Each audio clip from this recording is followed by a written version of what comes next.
They seem the friendliest and most sociable of creatures.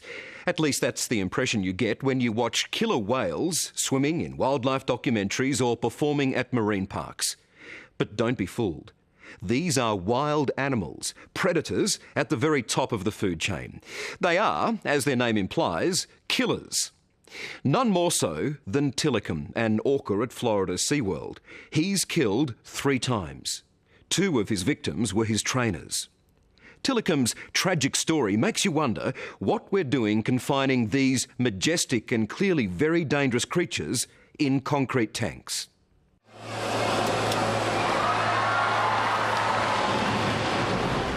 It's showtime at SeaWorld. More than just an aquarium, this is the Disneyland of marine parks. Every year, millions of tourists flock here to Orlando, Florida to see the main event. SeaWorld's famous killer whales. Thank you, one and all. It is quite a show, isn't it? It changes people's lives. But for the billion-dollar industry that's turned orcas into entertainment, something is going badly wrong. SeaWorld's star performers aren't following the script, with deadly consequences.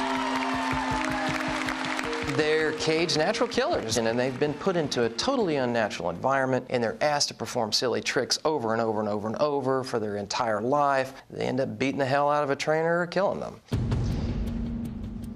Despite their fierce name, we've come to know killer whales as friendly, entertaining creatures who can be taught to perform and, it appears, even like the attention. But make no mistake, they are very skilled predators, the top of the chain in their natural waters. For sure, they can be trained to perform in pools like this, but that doesn't change their natural instinct to hunt and kill. And if ever there was an argument against keeping these animals in captivity, it's the story of Dawn Brancheau. She was SeaWorld's star trainer, in charge of SeaWorld's star whale, the mighty Tilikum. He's huge and dangerous. He'd killed twice before, and in February this year, Tilikum struck again, turning on his devoted trainer. She was an amazing person.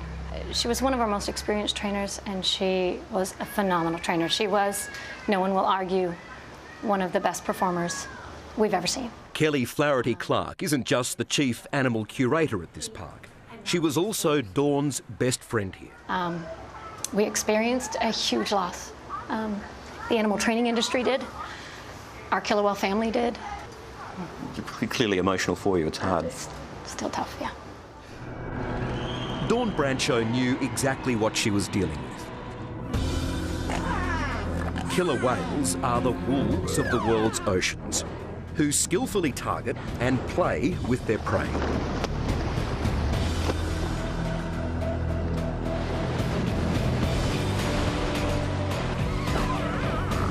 It's an instinct that seems to follow them into captivity. Something's wrong. Over the past few decades, there have been a number of recorded moments where killer whales have snatched their handlers, held them underwater, tossed them about, refused to let them go. And even after 27 years in captivity, Tilikum took just a split second to act on those natural instincts. What went wrong on that day between her and Tilikum?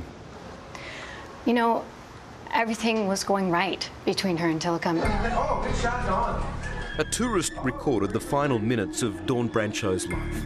She was doing what she did most days, playing with Tilikum, her 5.5-ton favourite killer whale.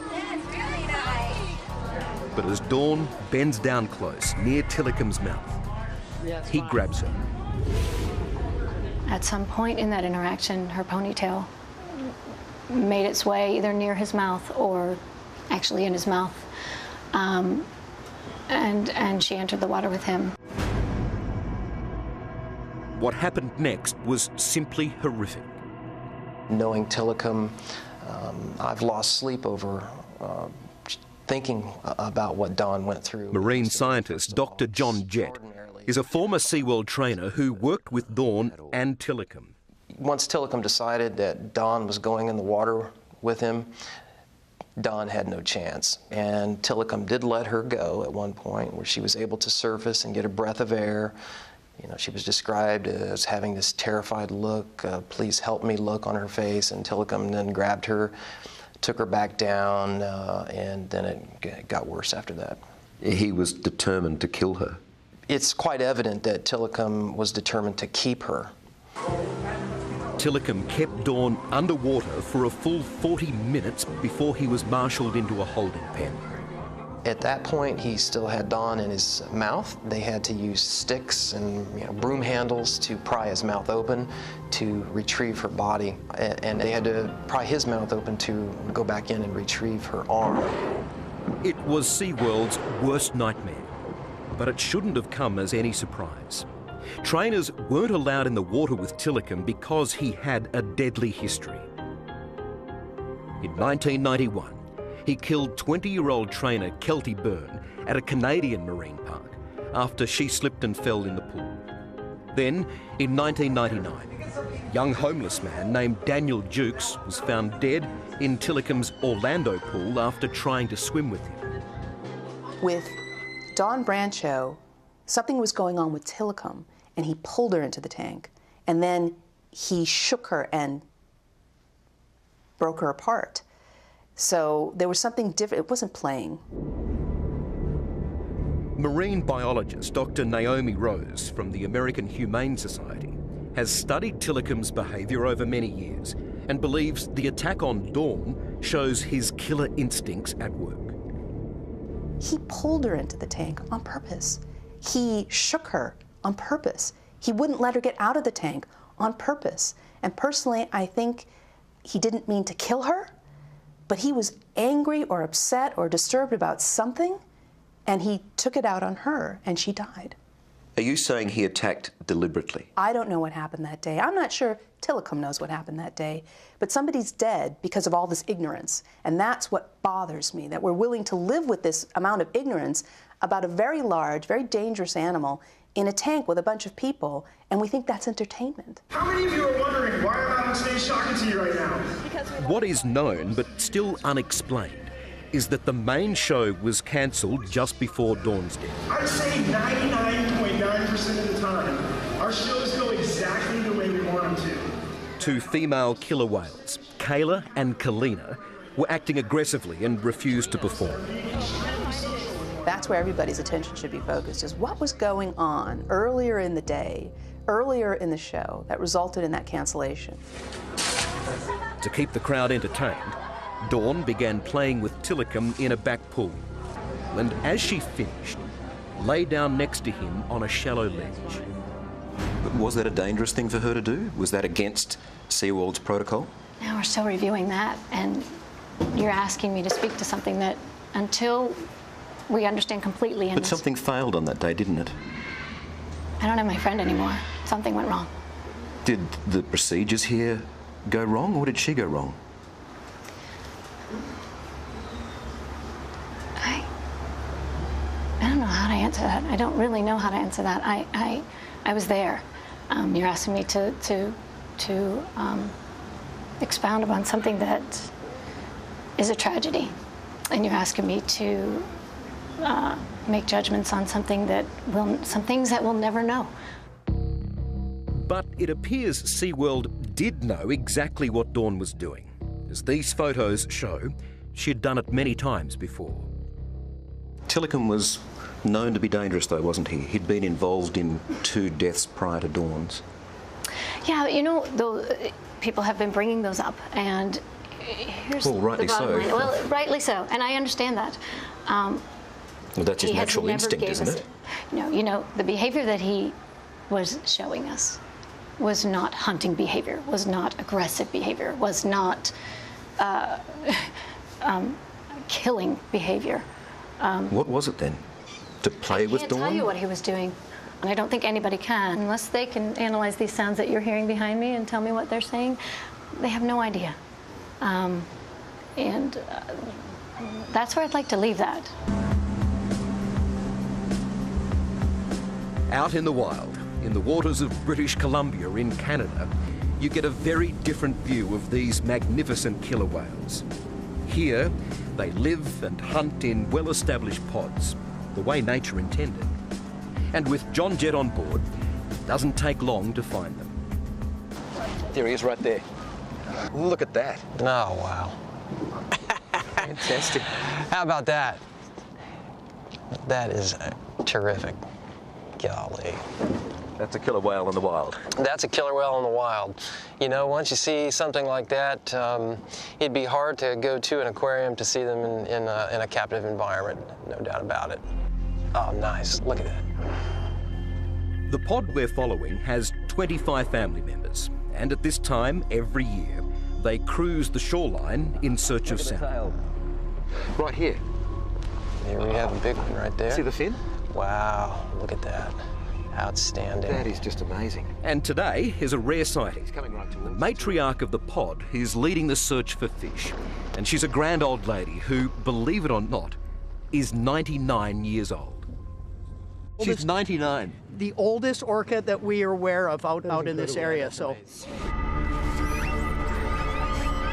Her age, though, means it's more than likely she lost offspring in these waters when killer whales were herded so the young ones could be captured and sold to marine parks. This is exactly how Tilikum was caught in Iceland 25 years ago. He was very young when he was captured, and he was taken from his mother in what was no doubt an extremely traumatic event. He was sent to one facility where he was bullied by two females who probably were not relatives of his, so he had no status. I suspect he's actually pretty disturbed. I won't go so far as to say he's crazy, but you know, if he was a human being, I'd be really, really concerned about his mental health. The way you talk about it, it's like describing a juvenile delinquent. An abused juvenile.